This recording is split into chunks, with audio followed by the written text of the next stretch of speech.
You know, one of the things that I love about what you and Roy do here on the Healing Quest show is that you introduce us to the very best pioneers in natural health. Well, thank you, Michelle. And one of those pioneers is exactly who we're going to meet in our first story today.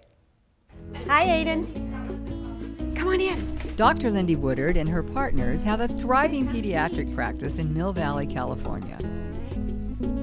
They offer all the standard services for their patients, but they do it from a very different point of view. So the name of our practice is Pediatric Alternatives. It was actually founded by my partner, Stacia Landsman, in 1998, and I joined her about a year and a half after that. Stacia had seen that children were getting too many vaccines and too many antibiotics, including her own children, and she felt it was time to do something new. The main reason I became disenchanted with Western medicine is I actually saw the kids getting sicker from the treatments that I was giving them. The antibiotics caused them to have diarrhea and recurrent ear infections, and the food they were eating was becoming more and more processed. They weren't thriving. Can you do that? To reverse that trend, Lindy and her partners have integrated into their practice an emphasis on food as medicine, along with naturopathic principles and homeopathy. Homeopathy completely changed the way that I practice medicine. Homeopathy are medicines that are made from natural substances, plant, vegetable, or mineral.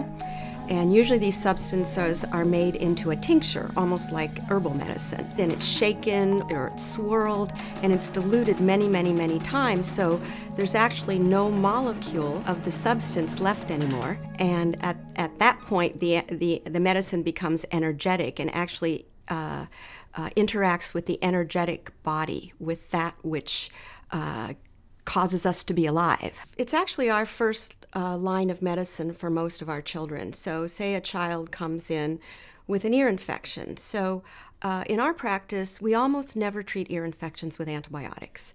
Wow. I know, it's pretty amazing, isn't it? And we've been doing this now for almost 14 years, and I'm really proud to say that we almost never have a child who goes to the ear, nose, and throat doctor for those little tubes. And we don't have any children who have recurrent antibiotics to treat their ear infections. It's just a completely different approach towards caring for children's health. It's working incredibly well. My children are rarely sick. For the most part, they've been free of any kind of allergies, no antibiotics. We haven't had the ear infections that most children go through. One of the significant ways we used homeopathy was for my daughter. And she got a bladder infection, and I didn't want to have to do antibiotics because we had already had to do a round of antibiotics. So I worked with Lindy, and we came up with a complete, this big protocol, and we were really able to not have the infection go any farther and reversed it. Nutrition is also a big part of the integrative approach here, especially whole foods that are nutrient-dense, chemical-free, and rich in healthy fats. I believe with all my heart that food is medicine, and bad food is actually harmful. And milk is one of those very controversial and interesting issues. Raw milk is a blessed food. It's a food that is curative, it's natural, it's alive, and healthy. In our practice, we encourage our patients to drink milk, and in particular, milk that has not been pasteurized or homogenized, and that is otherwise known as raw milk. I've had a number of situations in my practice where I had children that were sick from all kinds of reasons, particularly allergies and gut issues. And I have found that raw milk has actually healed them because it has living organisms in it. It's easily absorbed by the body. When it's pasteurized, a lot of the nutrients that are heat sensitive are killed by the heat process. Dr. Woodard says raw milk from a properly regulated local dairy is just as safe as pasteurized homogenized milk and much more nutritious. However, her advice is very different when it comes to the issue of soy for both children and adults. We have been discouraging our parents since the beginning of our practice in using soy products. First of all, when I see a baby that's been drinking soy formula, I can actually tell without even the mother telling me. I can smell it.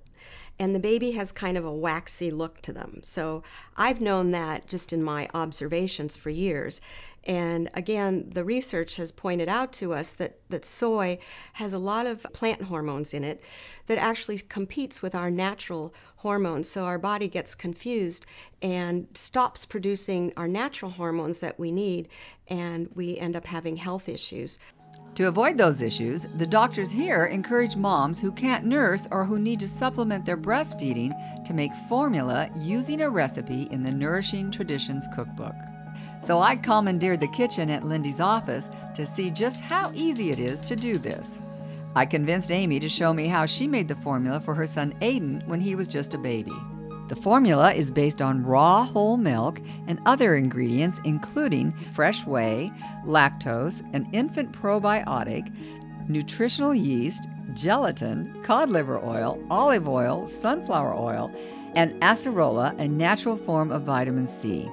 And although it may look a bit complicated, Amy says it's not difficult, especially now that a homemade baby formula kit is available.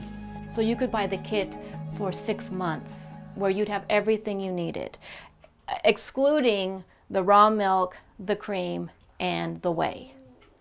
You have to make your own whey, which is a very simple process again. But the recipe, once you get going on it, is very simple. It's simple. Very simple.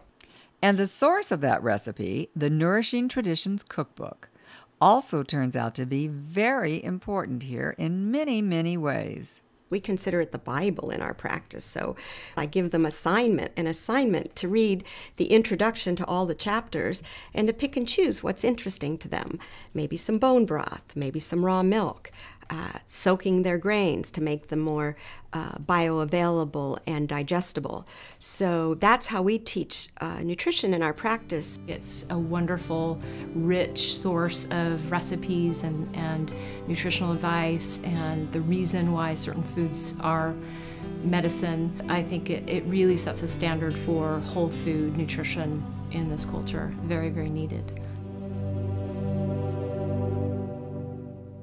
Oh, they are so cute. I know, it must be those healthy recipes. That cookbook certainly gets great reviews. Have you seen it? I have. It's a great back to basics approach to cooking meals that not only taste good, but they're also really good for you.